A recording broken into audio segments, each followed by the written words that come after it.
গর্ব খামার গর্ব দেশ, এ হলো আমাদের বাংলাদেশ। আমরা আজকে যেখানটাতে এসেছি সেখানকার ঠিকানা হচ্ছে নরসিংদী জেলার মাধবদী থানার বালাপুরের চর গ্রামে।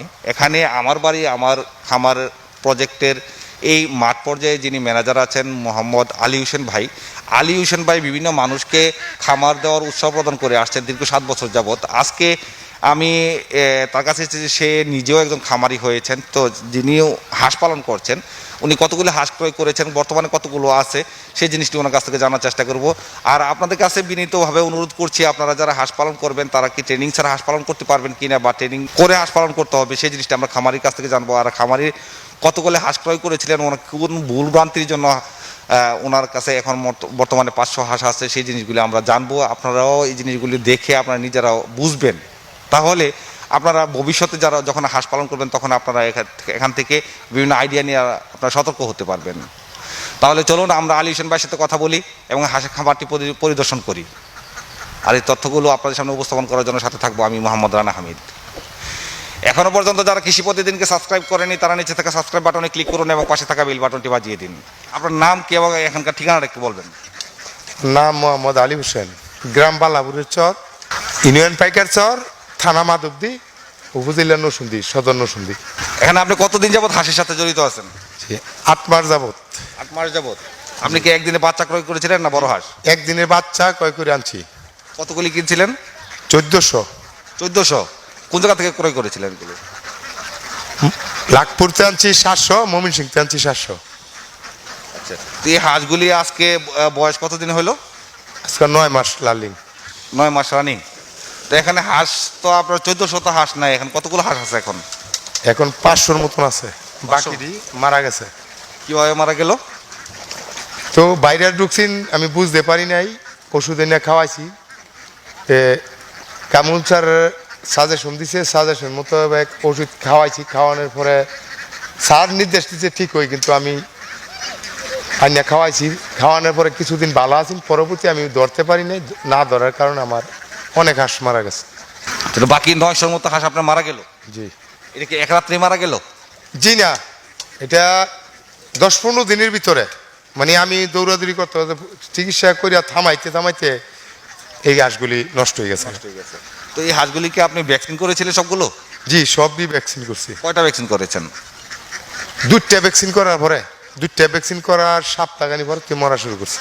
মানে প্রথম হইলো ডাক প্লেগে 2টা ভ্যাকসিন দিতে হয়। ডাক পেলে 2টা দিছি।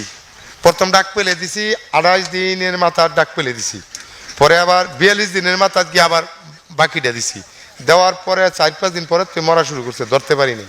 পরে শতেক মরার পরে আবার ডাক্তারের পরামর্শ নিলাম, গেলাম, যাওয়ার পরে ওষুধ আনছি, আনার পরে খাওয়াইছি, কিন্তু থামাইতে পারি না। তখন আমার হাঁসগুলি মারা গেল। বৃষ্টি, প্রচুর বৃষ্টি, ঘরতে বাড়িতে পারি না, এই বৃষ্টির কারণে হাঁস মারা গেল। আচ্ছা, তো আপনি তো হাঁস পালন করছেন, ব্যক্তিগতভাবে আর কি করেন আপনি? ব্যক্তিগতভাবে আমি কৃষিকাজ করি। আমার জমিন আছে, জমিনে ধান ফলাই, নরসিংদী যাতায়াত করি। আমার বাড়ি, আমার খামারের মাঠ ম্যানেজার হিসেবে আমি দায়িত্ব পালন করি। তো আপনার এলাকায় তো আপনারা বিভিন্ন জনকে আপনারা খামার হিসাবে বা যারা খামার করতেছে তাদেরকে লোন দিয়ে থাকেন। জি। যারা এটাকে কীভাবে কাদেরকে দেন? যারা গরিব দরিদ্র আমার কাছে আসে, তাদের সদস্য বানায় নিয়ে 30,000, 20,000, 50,000 টাকা আমি লোন দিই। দেখি কোনো খামারের উপর ভিত্তি করে দেন নাকি যে কোনো কাজের জন্য? খামারের উপরে দেয়, পশুপালনের উপরে দেয়, গাভী গরু ছাগল ভেড়া যা যেটা করে। আমার বাড়ি আমার খামারের সাথে আপনি জড়িত আছেন কতদিন যাবত? 7 বছর। 7 বছর যাবত এটা করতেছেন? জি। আর 8 মাস যাবত আপনি নিজেই খামার দিয়েছেন? জি। তো এই যে অসফল হলেন, আপনার যে ভ্যাকসিনটা দেওয়া হয়েছিল, ভ্যাকসিনটা কি আপনি প্রাণী সম্পদ অফিস থেকে নিয়েছিলেন না বাইরে থেকে নিয়েছিলেন? প্রাণী সম্পদ অফিসে আমি পাই নাই, আমি বাড়িতে আনছিলাম। তো আপনার এই ভ্যাকসিনটা দেওয়ার পরে কিছুদিনের মধ্যে যে হাঁসগুলি মারা গেল, আপনি কি মনে করতেছেন যে ভ্যাকসিনের মেয়াদ শেষ হয়ে গেছে বা মেয়াদ শেষ হয়ে যাওয়ার কারণে এই সমস্যাগুলো হলো?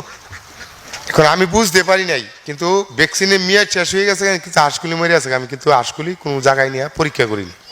পরীক্ষা যদি করতাম তো ধরতে পারতাম কি ভ্যাকসিনের কারণে মারা গেল নাকি কোনো ভাইরাসের কারণে মারা গেল। ভাইরাস বলতে হচ্ছে আপনার যদি দেখা গেছে হাঁসের উল্লেখযোগ্য যে সমস্যাটা সেটা হচ্ছে ডাক প্লেগ রোগ। যদি একটা হাঁসের ধরে, একটা থেকে এক রাত্রের মধ্যে সব হাঁস মারা যেতে পারে, বা 2 দিনে, 5 দিনে, 1 সপ্তাহে সব হাঁস মারা যেতে পারে। অনেক হাঁসই মারা যাওয়ার সম্ভাবনা থাকে। সেখানে হলো ডাক প্লেগ, যেহেতু আপনি ডাক প্লেগ ভ্যাকসিনটা দিয়েছেন, নির্দিষ্ট সময়ে দিয়েছেন। নির্দিষ্ট সময় দুটোটা ভ্যাকসিন দিছি, দুটোটা ভ্যাকসিন দেওয়ার পর পাশাপাশি একটা গাদলা হয়েছে, গাদলা হওয়ার পরে আমার 2 দিনে বাড়িতে পারি নাই, বৃষ্টির কারণে 2 দিনে বাড়িতে পারি নাই, যোগাযোগ নিশ্চিহ্নতার কারণে আমার হাঁস 400-500 হাঁস 1-2 দিনের ভিতরে মারা গেছে। পরে যোগাযোগ করে ওষুধ এনে খাওয়ায় থাম খাওয়াইছি, থাম খাওয়ানোর পরে আস্তে আস্তে আস্তে আস্তে এই হাঁসগুলি এখনো রয়ে গেছে। বর্তমান আমি এই 500 হাঁসের মতন আমার আছে, এখন ভালো, এখন সুস্থ আছে। এখন সুস্থ আছে। দর্শক বন্ধুরা, আমি আমাদেরকে একটু আগে উনি একটা নাম বলেছেন, এই কামরুল ইসলাম। কামরুল ইসলাম হচ্ছেন নরসিংদী সদর থানার উপজেলা প্রাণী সম্পদ কর্মকর্তা। উনি অনেক ভালো পরামর্শ দেন, ভালো বুঝেন এই ব্যাপারে, এত অভিজ্ঞতা সম্পন্ন মানুষ যে আমার চ্যানেলের মধ্যে কামরুল ইসলাম স্যারের আমরা অনেকগুলি প্রতিবেদন আমার চ্যানেলে আছে। ওনার সাক্ষাৎকার যদি আপনারা দেখতে চান তাহলে আমার চ্যানেলটি একটু ঘুরে আসতে পারেন। আমার চ্যানেলের মধ্যে অনেকগুলো প্রাণী সম্পদ অফিসের ভেটেরিনারি সার্জন ডক্টর মিঠুন সরকার, পাশাপাশি হচ্ছে আপনার এই কামরুল ইসলাম স্যারের এই দুজনেরই বিভিন্ন সাক্ষাৎকার আছে, বিভিন্ন পরামর্শ দেওয়া আছে। হ্যাঁ, তো তাদের ভিডিও আপনারা দেখে আসতে পারেন, ওনার পরামর্শগুলি শুনে আসতে পারেন। উনি অনেক অভিজ্ঞ মানুষ। তো ওনার পরামর্শ যখন কোন কাজে আসে নাই, তার মানে হচ্ছে আগে থেকে হাঁসের সমস্যা হয়ে গেছে। এই সমস্যাটা কি? ডাক প্লেগ সমস্যা। তো এই ডাক প্লেগ সমস্যার কারণে ওনার যে ভ্যাকসিনটি দিয়েছিল, সেই ভ্যাকসিনটি সম্ভবত মেয়াদ উত্তীর্ণ বা মেয়াদ শেষ হয়ে গেছে, যার কারণে উনি এত ক্ষতির সম্মুখীন হলেন। কারণ হচ্ছে উনি 1400 হাঁস থেকে ওনার বাচ্চা সময় কিছু হাঁস হয়তো মারা গেছে, 100 ধরে নিলাম 100 হাঁস মারা গেছে, বাকি থাকে আরও 800, যেহেতু 500 আছে, বাকি 800 হাঁস মারা যাওয়ার কারণ হচ্ছে ডাক প্লেগ রোগে আক্রান্ত হয়েছে। আক্রান্ত হওয়ার কারণে যে ভ্যাকসিনটা দিয়েছে, যে ভ্যাকসিনটি ছিল মেয়াদ উত্তীর্ণ। আমি আবার দ্বিতীয়বার বলার কারণে দুঃখিত। মেয়াদ উত্তীর্ণ ভ্যাকসিন কিনা সেই জিনিসটি আপনি যাচাই বাছাই করেই আপনি হাঁসকে ভ্যাকসিন প্রদান করবেন। আমি কিন্তু